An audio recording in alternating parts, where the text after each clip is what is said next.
Episode number 1 नहीं देखा है तो उसकी लिंक आपको डिस्क्रिप्शन में मिल जाएगी, जाके उसे जरूर देखना। तो अब चलिए जानते हैं आगे की कहानी को बिना किसी देरी के। और इस एपिसोड का नाम है ट्रेनर सकोनजी उरुकोडाकी।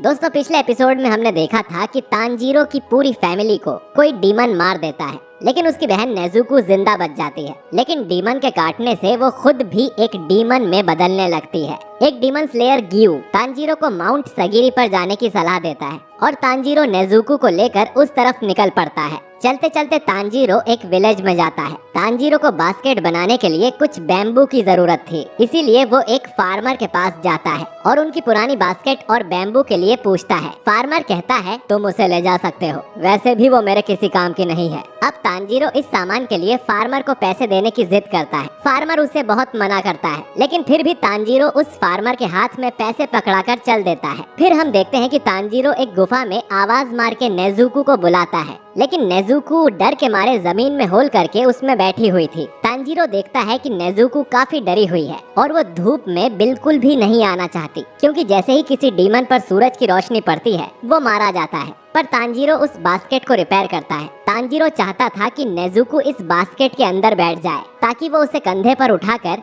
दिन में भी अपना सफर जारी रख सके। तांजीरो नेजुको से पूछता है कि क्या तुम इस बास्केट में आ सकती हो, लेकिन ऐसा लगता है कि नेजुको कुछ समझ नहीं पा रही थी। और फिर नेजुको जब उस बास्केट में जाती है तो बास्केट छोटी पड़ जाती है। फिर तांजीरो कहता है कि नेजुको, तुम्हें याद है जैसे तुम पिछली रात को बड़ी हो गई थी, क्या तुम इसका ऑपोजिट करके छोटी हो सकती हो? और ये तरीका काम भी कर जाता है और नेजुको अपने शरीर को छोटा करके बास्केट में फिट हो जाती है। इसके बाद तांजीरो उस बास्केट को उठाकर चलने लगता है। आगे रास्ते में तांजीरो को एक औरत दिखाई देती है जो तांजीरो को माउंट सगिरी तक जाने का रास्ता बताती है और ये भी कि उन्हें रात में सफर नहीं करना चाहिए, क्योंकि इस इलाके में पहले ही कई लोग लापता हो चुके हैं। ये सुन के तांजीरो कहता है कि मैं अपना ख्याल रख लूंगा, आपका शुक्रिया। कुछ देर बाद रात हो जाती है और जंगल में चलते चलते नेजुको और तांजीरो को एक टेम्पल दिखता है जहाँ पे लाइट जल रही होती है। फिर तांजीरो उस टेम्पल में जाने का फैसला लेता है, लेकिन तभी तांजीरो को खून की स्मेल आती है। वो घबरा जाता है और नेजुको का हाथ पकड़ के टेम्पल की तरफ भागता है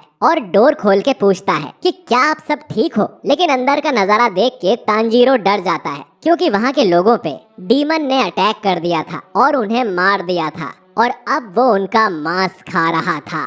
तभी उसकी नजर तांजीरो और नेजुको पे जाती है। वो डीमन उनको वार्निंग देता है कि ये उसका इलाका है और उसके इलाके में आने वाले को इसकी कीमत चुकानी पड़ेगी। और इतना सारा ब्लड देखकर नेजुको की भी लार टपकने लगती है। फिर वो डीमन को जैसे ही पता चलता है कि तांजीरो एक इंसान है, वो उस पे हमला करने आता है, लेकिन तांजीरो अपनी कुल्हाड़ी से उस डीमन के गले को ही काट देता है। ये देख के डीमन कहता है कि कुल्हाड़ी का हमला बुरा नहीं था, लेकिन इस तरह की खरोंचें जल्द ही ठीक हो जाएंगी। ये बोलते ही उसका जख्म पूरी तरह ठीक हो जाता है। फिर वो डीमन तांजीरो की नजरों के सामने से गायब हो जाता है और अचानक से उसको गिरा देता है और फिर तांजीरो का गला दबा देता है, जिससे तांजीरो का दम घुटने लगता है। फिर डीमन कहता है कि मैं तुम्हारी गर्दन तोड़ दूंगा। जैसे ही लगता है कि वो डीमन तांजीरो की जान ले लेगा, तभी नेजुको भागती हुई यहाँ आती है और उछल के ऐसी लात मारती है कि उस डीमन की गर्दन दूर जाके गिरती है। बिना सिर का डीमन देख के तांजीरो और भी डर जाता है, लेकिन वो डीमन अभी भी मरा नहीं था। तभी नेजुको एक लात मारती है और उस डीमन की सरकटी बॉडी भी पेड़ से टकरा जाती है। इसके बाद डीमन कहता है कि तुम दोनों में से एक डीमन है, मुझे शुरू में ही अजीब सा महसूस हुआ था। वो नेजुको से पूछता है कि वो डीमन होकर इंसान के साथ क्या कर रही है। फिर डीमन अपनी बॉडी से नेजुको पे हमला करता है और डीमन नेजुको को पीटने लगता है। ये देख के तांजीरो कुल्हाड़ी उठा के उस डीमन को रोकने के लिए जाता है, लेकिन डीमन का सर, जिसमें अब 2 हाथ निकले हुए हैं, वो तांजीरो पर हमला करता है। तांजीरो परेशान हो जाता है कि अब वो क्या करे। फिर तांजीरो गुस्से में उस डीमन के सर पे अपने सर से टक्कर मारता है और तांजीरो के हमले का असर भी हो रहा था। फिर तांजीरो अपने सर से एक और हमला करने के बाद कुल्हाड़ी पेड़ पे फेंक देता है, जिसमें डीमन का सर और हाथ फंस जाते हैं। उसके बाद तांजीरो नेजुको को बचाने के लिए जाता है। ढूंढते ढूंढते नेजुको मिल जाती है। फिर तांजीरो देखता है कि उस डीमन ने नेजुको की हालत खराब कर दी है। ये देख के तांजीरो को गुस्सा आ जाता है और वो उस डीमन को धक्का देता है, लेकिन अनजाने में वो खुद भी एक ऊंची पहाड़ी से नीचे गिरने लगता है। लेकिन नेजुको जल्दी से तांजीरो का हाथ पकड़ लेती है और डीमन की बॉडी नीचे गिरने के बाद उस डीमन का सर बेहोश हो जाता है। अब तांजीरो उस डीमन के पास जाके खंजर निकालता है और सोचता है कि इस डीमन की स्मेल अलग है। ये वो डीमन नहीं था जिसने मेरे घर वालों को मारा, लेकिन इस डीमन को मारना होगा। अगर नहीं मारा तो ये और भी मासूम लोगों का ऐसे ही शिकार करेगा।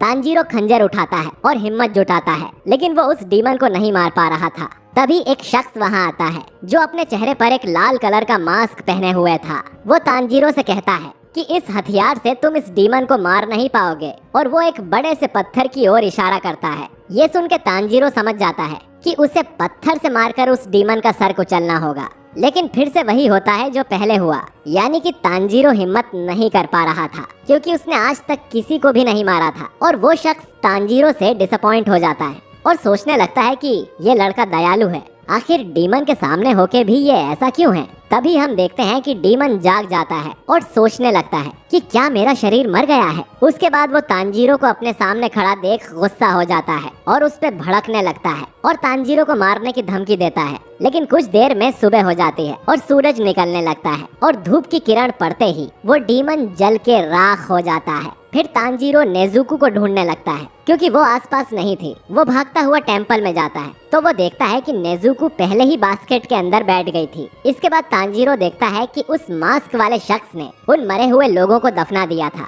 इसके बाद ये शख्स अपना नाम बताता है। उसका नाम है सकोंजी उरुकोडाकी। ये वही शख्स है जिसको तांजीरो ढूंढ रहा था। आगे सकोंजी कहता है कि गियू टोमियोका ने तुम्हें यहाँ भेजा है। तांजीरो हाँ कहता है और उसे अपना और नेजुको का नाम बताता है। तांजीरो और कुछ कहने वाला था, तभी सकोंजी बोलता है कि तांजीरो तुम क्या करोगे जब तुम्हारी बहन इंसानों को खाना शुरू कर देगी। तांजीरो ये सुन के चौंक जाता है और सोच में पड़ जाता है कि अब क्या जवाब दिया जाए। तभी सकोंजी तांजीरो को एक जोरदार थप्पड़ मारता है और बोलता है कि तुम मेरी बात का जवाब इसीलिए नहीं दे पाए क्योंकि तुम्हारी फैसला लेने की शक्ति स्लो है, इसीलिए तुम सुबह होने तक एक डीमन को नहीं मार पाए। तांजीरो उसकी बात काफी ध्यान से सुनता है। फिर सकोंजी कहता है कि जब तुम्हारी बहन इंसानों को खाना शुरू करेगी तो तुम दो काम कर सकते हो, पहला कि अपनी बहन को मार दो, या दूसरा काम अपना पेट काट कर मर जाओ, क्योंकि अपनी डीमन में बदली हुई बहन को साथ लेकर घूमने का यही मतलब है।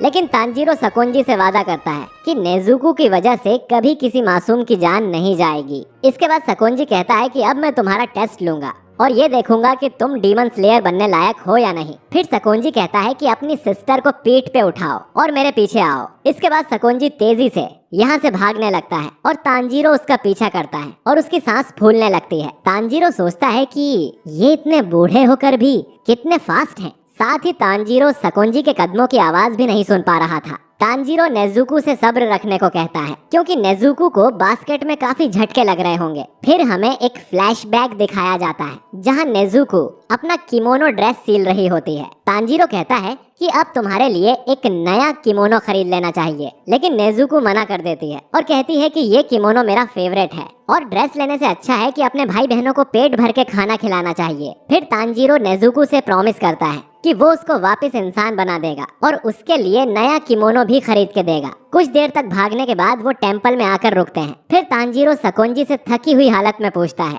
कि मैंने टेस्ट पास कर लिया ना, जिस पर सकोंजी कहता है कि अभी तो टेस्ट शुरू भी नहीं हुआ है और हमें माउंटेन की चढ़ाई करने जाना है। फिर तांजीरो अपनी बहन को सुलाता है। इसके बाद दोनों एक बहुत ऊंचे माउंट पर चढ़ते हैं, जिस पर चढ़ने में ही तांजीरो की हालत खराब हो गई थी। सकोंजी तांजीरो से कहता है कि उसे अकेले पहाड़ के नीचे वाले घर तक वापस आना है। अगर उसने ये सुबह होने से पहले कर लिया तो वो ये टेस्ट पास कर लेगा। ये बोलकर सकोंजी बर्फीली हवा में गायब हो जाता है। तांजीरो खुश हो जाता है और सोचता है कि मेरी सूंघने की शक्ति अच्छी है और मैंने सकोंजी की स्मेल को भी याद कर लिया था, तो आराम से घर पहुंच सकता हूँ। फिर तांजीरो जब आगे बढ़ता है तो वो एक रस्सी पर पैर रख देता है और तभी तांजीरो के मुंह पर कुछ पत्थर आकर लगते हैं, जिसकी वजह से वो हिल जाता है और सीधा एक गड्ढे में जा गिरता है। तांजीरो समझ जाता है कि यहाँ आसपास हर जगह जाल बिछे हुए हैं और इनसे बचकर नीचे तक जाना ही असली टेस्ट है। गड्ढे से बाहर निकलकर वो एक और रस्सी पे कदम रख देता है और तभी उसके पीछे एक बड़ी लकड़ी उसकी ओर आती है, जिसकी वजह से तांजीरो आगे जाके गिरता है। तांजीरो इतने हमलों से परेशान हो जाता है और सोचता है कि अगर ऐसा चलता रहा तो मैं सुबह तक यहाँ से निकल नहीं पाऊंगा। और इस ऊंचे पहाड़ में हवा भी बहुत पतली है, जिसकी वजह से तांजीरो ठीक से सांस भी नहीं ले पा रहा था। अब थोड़ी दूर जाने के बाद तांजीरो सोचता है कि मुझे अपनी सांसों को काबू में लाना होगा और हर जाल को सूंघना होगा। तभी तांजीरो रुकता है, आंखें बंद करके गहरी सांस लेता है